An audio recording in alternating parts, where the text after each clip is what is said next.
तो अब जैसा कि हमने पिछले एपिसोड में देखा था, सैंग और एकी उस एंशिएंट सिटी के अंदर फंस चुके थे और मिंग फेई ने उस सिटी के मैप को सॉल्व कर लिया था। आगे जब प्रोफेसर सैंग को वो मैप भेजते हैं तो वो कहता है कि ये मैप बहुत बड़ा है और इसका एग्जिट हर वक्त चेंज हो रहा है, इसलिए हम कंफर्म नहीं कर पा रहे। इसके बाद प्रोफेसर उस बच्चे को मैप दिखा देते हैं, जिसके बाद वो बच्चा मैप से निकलने के लिए एकदम नीचे जाने का रास्ता बताता है। ये सुनने के बाद प्रोफेसर एक आदमी से पूछते हैं कि अभी उनके पास कितनी ऑक्सीजन बची है, जिस पर वो आदमी कहता है कि उनको अभी 45 मीटर जाना है और उनके पास 3 मिनट का ऑक्सीजन बचा है। ये सुनकर प्रोफेसर खुश हो जाते हैं और कहते हैं कि वो लोग इससे जरूर बाहर निकल आएंगे। तभी सैंग प्रोफेसर से कहता है कि मुझे अभी अपना वैक्यूम स्नेक को वापस लाना होगा, तो हम अब और बात नहीं कर पाएंगे। आगे जब सैंग एकी को जाने को कहता है तो एकी कहती है कि अब बहुत लेट हो चुका है और हमारे पास बाहर जाने के लिए ऑक्सीजन नहीं है, इसलिए चलो यहाँ पर रुक जाते हैं। मैं आखिरी दम तक तुम्हें देखना चाहती हूँ और मुझे तुम्हें कुछ बताना भी है। और तभी सैंग उसे किस कर लेता और कहता है कि मैं तुम्हें यहाँ मरने नहीं दूंगा, इसलिए चलो यहाँ से निकलते हैं। इस तरफ शिप में प्रोफेसर अचानक से शिप को नीचे लाने को कहते हैं और फिर जब एक लड़की उनसे इसकी वजह पूछती है तो वो बताते हैं कि उस मैप का एग्जिट बिल्कुल ब्राउन सिटी के नीचे है,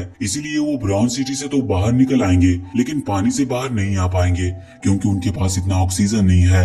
आगे हम मिंग फेई को देखते हैं जो अपने टेबल के ऊपर सोया हुआ था और तभी उसे अपने एक दोस्त का कॉल आता है जिसका नाम टैंग था। वो उससे पूछता है कि वहाँ तुम्हारी लाइफ कैसी चल रही है, जिस पर मिंग फेई कहता है कि हाँ सही चल रही है। लेकिन मिंग फेई की आवाज सुनकर टैंग कहता है कि तुम खुश नहीं लग रहे, क्या कुछ हुआ है क्या? जिस पर मिंग फेई कहता है कि अभी 2 लोगों की जान खतरे में है और पता नहीं क्यों पर मुझे अजीब सा लग रहा है। तो टैंग उससे कहता है कि तुम्हें हौसला नहीं खोना चाहिए, बस उनके लिए प्रे करते रहो और सब ठीक हो जाएगा। इतना कहकर टैंक फोन कट कर देता है और मिंग फेई उसे इसके लिए थैंक यू कहता है। इसके बाद हम देखते हैं कि प्रोफेसर पानी के ऊपर उन्हें ढूंढ रहे थे लेकिन उनका कोई सुराग नहीं मिल रहा था और जब प्रोफेसर वहां से निकलने का ऑर्डर देने ही वाले थे तभी उन्हें कोई स्विमिंग करते हुए वहां पर दिखाई देता है, जो कि एक ही होती है। लेकिन वो बोट के ऊपर ना आकर उन्हें वो जोर देकर कहती है कि सैंग ने अपनी जान देकर उसे बचाया है, इसीलिए ये मुझसे ज्यादा जरूरी है। और इतना कहकर वो फिर से पानी के नीचे चली जाती है जैसे कि उसे कोई खींच रहा हो। प्रोफेसर ये देखकर उसे बचाने की पूरी कोशिश करते हैं पर उससे पहले ही एकी की मौत हो जाती है। आगे पानी के अंदर कोई एक बहुत बड़ी चीज बहुत तेजी से उनकी तरफ आ रही थी। बाद में पता चलता है कि वो जिंदा है और एक फिश की तरह है, जिस पर एक लड़की कहती है कि कोई फिश इतनी तेजी से स्विम नहीं कर सकती, तो क्या ये ड्रैगन किंग है? जिस पर प्रोफेसर कहते हैं कि अगर ऐसा है तो ये और भी बढ़िया है क्योंकि मैं इसे जिंदा नहीं छोड़ूंगा। इसके बाद वो एक गन से उसके ऊपर निशाना लगाकर फायर करने लगते हैं लेकिन उस गन से उस पर कोई असर नहीं होता। तो प्रोफेसर कहते हैं कि वो जरूर इस कॉपर जार के पीछे होगा जो एकी ने हमें दिया था। आगे वो उसके ऊपर बहुत सारे बॉम्ब्स फेंक देते हैं बट वो पानी में जाते ही अचानक से कहीं गायब हो गए थे, जैसे कि उस मॉन्स्टर ने उन वेपन्स को निगल लिया हो। और तभी प्रोफेसर उन बॉम्ब्स को एक्टिवेट कर देते हैं जिससे वहाँ पर बहुत बड़ा धमाका होता है। आगे वो लड़की पूछती है कि क्या हमने ड्रैगन किंग को मार दिया, जिस पर प्रोफेसर कहते हैं कि अगर ये ड्रैगन किंग होता तो कभी उन बॉम्ब्स को निगलता नहीं। लेकिन तभी अचानक से उस लड़की पर पीछे से वो मॉन्स्टर अटैक कर देता है और पानी के अंदर ले जाता है। ये देखकर प्रोफेसर बहुत ज्यादा गुस्सा हो जाते हैं और गन से पानी के अंदर फायर करने लगते हैं। तभी वो मॉन्स्टर उनके शिप को चारों तरफ से गोल गोल घुमाने लगता है और उन्हें एक हंसने की आवाज सुनाई देती है। आगे शिप को कंट्रोल करने वाला आदमी उससे कहता है कि हमारा इंजन ओवर हीट हो चुका है, इसलिए हम ज्यादा देर तक भाग नहीं पाएंगे। जिस पर प्रोफेसर उन्हें यहाँ से सीधे आगे जाने को कहते हैं। जैसे ही वो आगे की तरफ जाने लगते हैं तो वो ड्रैगन भी उनका पीछा करने लगता है और तभी भागते हुए वो लोग एक गेट से टकराने ही वाले होते हैं कि प्रोफेसर उस बच्चे की मदद से सामने का गेट खोल देता है और जैसे ही वो ड्रैगन उनके पीछे पीछे अंदर आता है वो उस गेट को बंद कर देते हैं। दूसरी तरफ कॉलेज के अंदर सब बहुत बेचैन थे क्योंकि अभी तक प्रोफेसर ने उन्हें कांटेक्ट नहीं किया था। पर तभी स्क्रीन पर प्रिंसिपल आ जाते हैं और सबको बताते हैं कि प्रोफेसर का शिप सही सलामत लौट आया है और उन्हें जरूरी इंफॉर्मेशन भी मिली है। अब ये सुनकर सभी स्टूडेंट्स बहुत खुश हो जाते हैं और इसके बाद प्रोफेसर सबके सामने मिंग फेई को उस मैप को सॉल्व करने के लिए थैंक यू कहते हैं, जिस पर सब लोग मिंग फेई के लिए क्लैप करने लगते हैं। अब आगे जब मिंग फेई वहाँ से बाहर निकलता है तो पीछे से चू जियांग उसके पास आकर मैप सॉल्व करने के लिए थैंक यू कहता है, जिस पर मिंग फेई कहता है कि ये सिर्फ मेरा लक था। आगे जियांग उससे कहता है कि मैं तुम्हें इनविटेशन देना चाहता हूँ, प्लीज तुम लायन हार्ट काउंसिल को ज्वाइन कर लो और मेरी बात तुम्हें ही प्रेसिडेंट बनना है। अब ये सुन के मिंग फेई बहुत ज्यादा शॉक्ड हो जाता है और कहता है कि मैं ये नहीं कर पाऊंगा। जिस पर जियांग उससे कहता है कि अगर ऐसी बात है तो मैं तुम्हें फोर्स नहीं करूंगा, सीजर भी तुम्हें अपने स्टूडेंट काउंसिल में ज्वाइन करने का इन्विटेशन देगा, इसीलिए अगर तुम उसके साथ ज्वाइन हो जाते हो तो वो भी बहुत अच्छी बात होगी। लेकिन तभी अचानक से वहाँ पर बेल की आवाज आने लगती है और बहुत सारे कबूतर उड़ने लगते हैं, जिस पर जियांग कहता है कि हमारे बीच कोई मर गया है। जब भी यहाँ पर ऐसा होता है तो स्कूल में बेल बजती है और चर्च से कबूतर उड़ने लगते हैं, ये उनकी आत्मा को शांति देने के लिए होती है। इसके बाद हम देखते हैं कि प्रिंसिपल प्रोफेसर के पास आकर कहते हैं कि जल्दी डॉक्टर यहाँ पहुंचते ही होंगे, जिस पर प्रोफेसर कहते हैं कि वो मुझे अब बचा नहीं सकते, इसीलिए मैं अपना आखिरी रिपोर्ट देना चाहूंगा। मुझे लगता है कि मैंने ड्रैगन किंग के एक सर्वेंट को मार दिया है। सैंग और एकी ने जो कॉपर जार दिया है, मुझे नहीं पता कि उसके अंदर क्या है। तो प्रिंसिपल कहते हैं कि ये जरूर एक बोन ब्रीडिंग वेस होगा। आगे प्रोफेसर कहते हैं कि प्लीज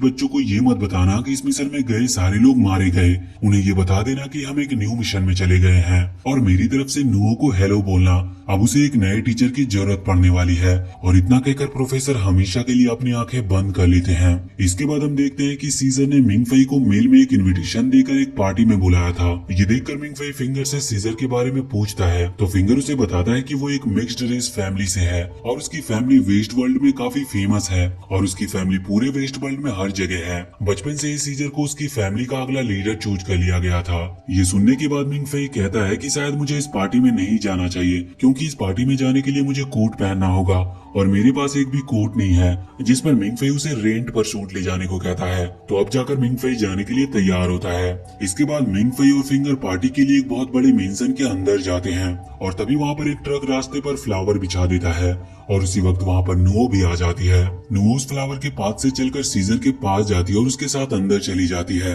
आगे जब मिंग फई और फिंगर अंदर जाते हैं तो वहाँ पर सीजर और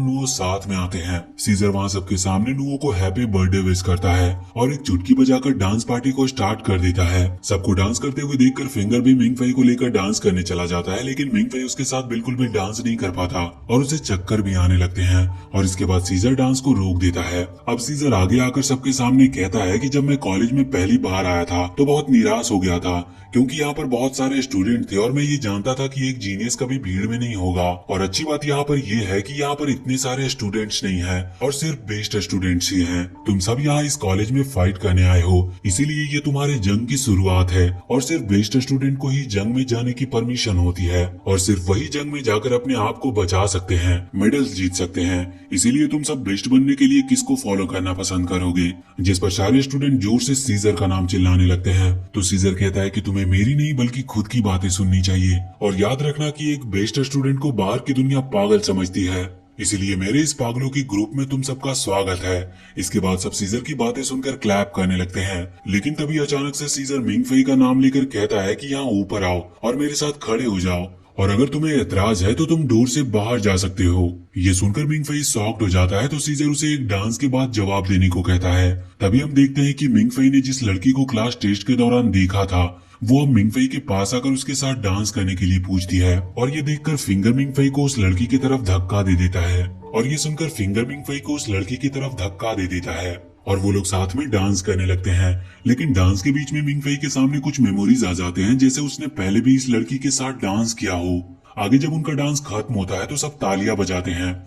फिर मिंग फई देखता है कि नुओ भी वहां से बाहर जा रही थी, इसीलिए वो उसके पास जाकर उसे हैप्पी बर्थडे विश करता है और पूछता है कि आज तुम्हारा बर्थडे और तुम इतनी जल्दी जा रही हो। जिस पर नुओ कहती है कि मैं दूसरों के साथ बात करना नहीं चाहती। तो मिंग फई कहता है कि जब एक बॉयफ्रेंड अपनी गर्लफ्रेंड के लिए इतनी बड़ी पार्टी अरेंज करता है तो लड़कियां बहुत खुश हो जाती है। जिसके जवाब में नुओ कह देती है कि मैंने उसे अपने बर्थडे के बारे में नहीं बताया था। इसके बाद नुओ मिंग फई को उसकी कार ड्राइव करके माउंटेन की टॉप पर जाने के लिए कहती है, पर तभी अचानक से नॉर्मा अनाउंसमेंट करती है कि अभी एक ड्रैगन ने कॉलेज पर अटैक कर दिया है और इसीलिए कॉलेज का डिफेंस सिस्टम एक्टिवेट हो गया है। फिर हम देखते हैं कि कुछ लोग बाइक्स में कॉलेज के गेट्स तोड़कर अंदर आ गए थे। इस तरफ कॉलेज के प्रोफेसर नॉर्मा से पूछते हैं कि वो लोग अंदर कैसे आए, जिस पर नॉर्मा कहती है कि इतना जवाब तो मेरे पास नहीं, लेकिन वो 13 लोगों का एक स्मॉल ग्रुप है और कॉलेज के अंदर आने के बाद गायब हो गए हैं। इसके बाद प्रोफेसर कहते हैं कि अगर ये सिर्फ 13 लोग थे तो तुम्हें ऐसा क्यों लगता है कि ये एक ड्रैगन का काम है? जिस पर दूसरे प्रोफेसर जवाब देते हैं कि ऐसा इसीलिए क्योंकि प्रिंसिपल उस बोन ब्रीडिंग वेस को कॉलेज के अंदर लेकर आए थे। आगे प्रोफेसर नॉर्मा से पूछते हैं कि अभी कितने लोग उसे गार्ड करने के लिए जा सकते हैं, जिस पर नॉर्मा उससे कहती है कि अभी सारी टीम कॉलेज से बाहर है, इसीलिए हम सिर्फ अपने स्टूडेंट पर भरोसा कर सकते हैं। इसीलिए मैंने सीजर को स्टूडेंट काउंसिल के साथ गार्ड करने के लिए बोल दिया है। इसके अलावा चूज यांग और उसके काउंसिल स्टूडेंट्स लाइब्रेरी को गार्ड करेंगे।